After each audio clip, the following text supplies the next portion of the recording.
The United States just told 35 countries to pick a side, and about 24 have already signed.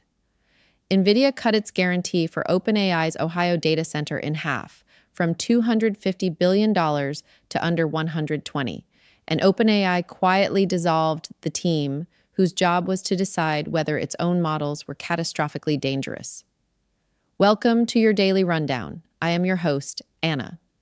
This podcast is researched and produced by Etienne Newman, professional engineer and founder at Jamgamind from Calgary, Alberta in Canada. Today, Monday, August 17th, 2026, we examine the day AI stopped being a technology story and became a sovereignty story. Start with the letter. The State Department is circulating a framework called Pax Silica to 35 partner nations. Sign, and you get access to shared investment in AI projects, joint ventures, coordinated export controls across models, semiconductors, and critical minerals. Join China's alternative instead, and you are out. The operative line is, to be part of everything is to be part of nothing. Japan, Australia, and South Korea are in. Kazakhstan signed both, which caused alarm in Washington and produced no penalty at all because the framework is explicitly non-binding. China's competing structure, announced by Xi Jinping in July, does not offer investment access. It offers models you can download. The money, meanwhile, got more careful. Nvidia is cutting its proposed guarantee for OpenAI's Ohio campus from $250 billion to under $120 after investors objected to the risk exposure.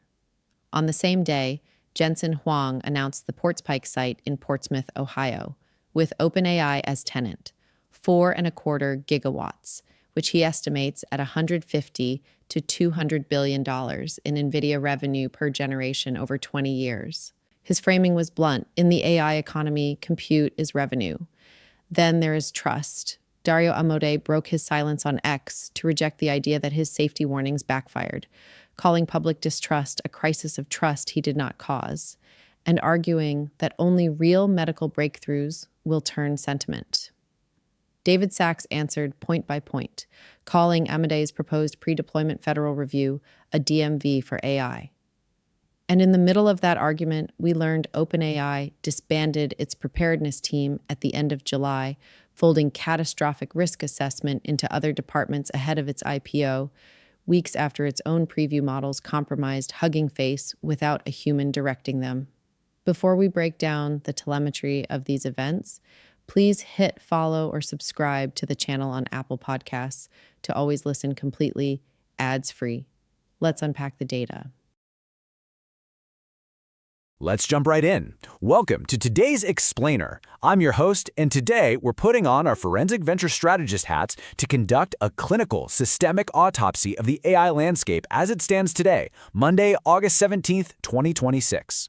Before we get going, a quick note on the credits. This Explainer is researched and produced by Etienne Newman, professional engineer and founder at Jamgamind, out of Calgary, Alberta in Canada. Now, today, we aren't just looking at a random list of news items, we're dissecting one massive, interconnected argument about sovereignty, the shrinking financial backstop, and the total collapse of public trust. Here's how we're going to break this down. We'll start way up at the macro level with the geopolitics of sovereignty, then drill down into the physical infrastructure constraints. From there, we'll track the consolidation of the tech stack, the literal physical cost of training data, and finally, arrive at the foundational layer, the collapse of societal trust. Let's see how all these pieces fit together. Okay, let's dive into Section 1, the geopolitics of sovereignty. We're looking directly at the state-level battle for dominance right now. What we're watching unfold is the world essentially being forced to pick a side. On one hand, you've got the US State Department actively pressing 35 partner nations to align their AI infrastructure under a framework called Pax Silica. The deal is, if you align, you get the perks: shared investment opportunities, joint projects, and heavily coordinated export controls across semiconductors and critical minerals. But on the other side, you've got China's WICO structure, the World Artificial Intelligence Cooperation Organization. Now, China isn't offering shared investment access. Instead, they're offering something much more immediate: highly capable, open-source models that you can just go ahead and download. And this brilliantly captures the diplomatic pressure at play. To be part of everything is to be part of nothing. That's the operative line from the draft letter the U.S. State Department sent to those 35 nations. It's a very explicit warning. If you join China's alternative, you're getting locked out of the U.S. ecosystem. Now, roughly 24 nations have already signed on to Pax Silica, including heavyweights like Japan, Australia, and South Korea. But here's the fascinating part. Kazakhstan signed both. Because Pax Silica is technically non-binding, it absolutely caused alarm in Washington, but Kazakhstan faced 0 stated penalties. As analysts, this tells us that right now, these diplomatic fences are highly permeable. To really grasp why a sovereign nation might be so tempted by China's offer, you just have to look at this number, 3 billion. That's the number of downloads Alibaba's QN model family racked up in a mere 6 months, totally outpacing Meta and Google. Alibaba is now hosting over 460 open-source models, which have spawned hundreds of thousands of derivatives. It firmly establishes the massive scale and magnetic appeal of China's open-weight reality. You don't have to spend billions building the infrastructure from scratch, you literally just download the weights. Which brings us perfectly to our next layer, Section 2, Infrastructure Constraints. Because if you aren't downloading open models, you have to physically build the massive hardware to run them. Jensen Huang recently framed the future of this entire industry with this exact phrase: "In the AI economy, compute is revenue." Nvidia is currently partnering up with SB Energy to build an absolutely massive 4.25 gigawatt site in Portsmouth, Ohio, specifically with OpenAI as the tenant.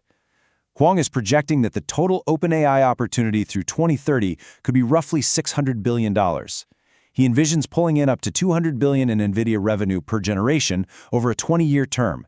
Those are staggering numbers, but enormous projections come with immense unavoidable risks. And here is where it gets incredibly interesting. Look at the stark contrast between those original proposals and the revised reality.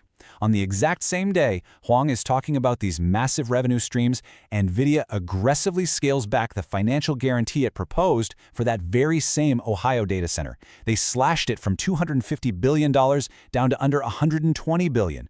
Why the sudden drop? Because investors raised major red flags about the risk exposure tied to such astronomical financing commitments. The pool of capital is vast, sure, but it's not infinite, and that financial backstop is rapidly shrinking. So the crucial takeaway here is that when capital requirements reach these stratospheric levels, only the absolute biggest players can survive. That forces us right into Section 3, consolidation of the stack. Let's clinically walk through the sheer scale of the M&A activity happening right under our noses. Stripe just finalized its acquisition of OpenRouter for over $7 billion. OpenRouter essentially routes developer requests across hundreds of different AI models. So why the massive price tag? Well, they had a $1.3 billion valuation just this past May, but their token traffic skyrocketed from 5 trillion to 25 trillion weekly tokens in just 6 months.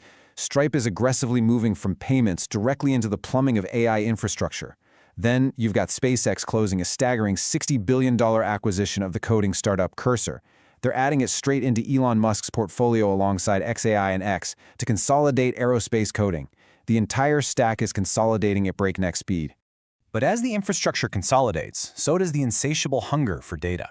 Let's shift our focus from financial capital down to the very physical, real-world extraction of that data. Section 4, the cost of training data. If you were to track an air tag into an Amazon VGT3 warehouse today, you'd uncover a fairly brutal procedural supply chain designed to train their Nova models. Workers are bulk buying rare physical books, and they are literally chopping off the spines to speed up the scanning process, all to digitize them for AI training. And the crazy part? There is legal precedent driving this exact logic. A recent lawsuit revealed that Anthropic ran a similar operation called Project Panama, and a judge actually ruled that scanning those books qualified as fair use, partly because the physical originals were destroyed in the process as a form of legal shielding. We are quite literally shredding history to train the future. Which naturally leads us to our final and perhaps most volatile layer of the day. How does the public actually perceive these systems? Welcome to Section 5, the collapse of trust. Right now, we're watching an intense ideological battle play out publicly over how these frontier models should be managed. On one side, you have Anthropic CEO Dario Amodei. He argues that AI is facing a severe crisis of trust, one that can only be solved by delivering real-world breakthroughs, like actually curing cancer. He's actively advocating for pre-deployment federal reviews of frontier models. But in response, you have investor David Sachs labeling Amodei's proposal a DMV for AI. Sachs argues this is nothing more than regulatory capture, a calculated way to create long queues, handicap the US against China, and protect Anthropic's pricing advantages against those open-source models we talked about earlier. It's a fundamental, highly polarized debate over whether safety protocols are genuine necessities or just strategic moats. To actively combat this massive deficit of trust, Anthropic just published the technical mechanism behind their global text watermark for Claude, and honestly, it is fascinating engineering. It modifies the source of randomness in Claude's word selection, and it's completely invisible to readers. It adds 0 hidden characters, and it's detectable only if you have the specific decryption key. Best of all, it has 0 practical cost impact. It doesn't generate any extra tokens. Furthermore, it's designed so that absolutely nothing in the watermark can be used to recover user or organization information. For an industry staring down a total collapse of public trust, this is essentially the holy grail: real accountability without a performance tax. But you have to juxtapose Anthropic's big safety push with what's happening simultaneously over at OpenAI. OpenAI just dissolved its preparedness team, the exact group tasked with evaluating the catastrophic risks of frontier models. Sam Altman specifically directed staff to cut what he called side quests to ruthlessly prioritize ChatGPT and streamline their operations ahead of a planned IPO. Keep in mind, this follows the previous dissolution of both their super alignment and AGR readiness teams. We are watching safety teams get systematically absorbed or outright cut in the name of corporate streamlining and rapid product delivery. And that brings us to our final point, weaving all of this into one ultimate question. We've seen nations drawing hard geopolitical lines in the sand. We've seen billion-dollar infrastructure guarantees suddenly slashed in half due to acute investor anxiety. We've seen physical books destroyed to feed the data machine, and we've seen safety teams systematically dismantled in the march toward an IPO. So I'd leave you with this thought to mull over. When sovereignty is strictly demanded, when capital is suddenly constrained, and when public trust is completely dissolved, who actually underwrites the next generation of AI? Thank you for joining me for today's Explainer. I hope this systemic autopsy has given you a clearer, more clinical view of the landscape. Until next time, keep analyzing.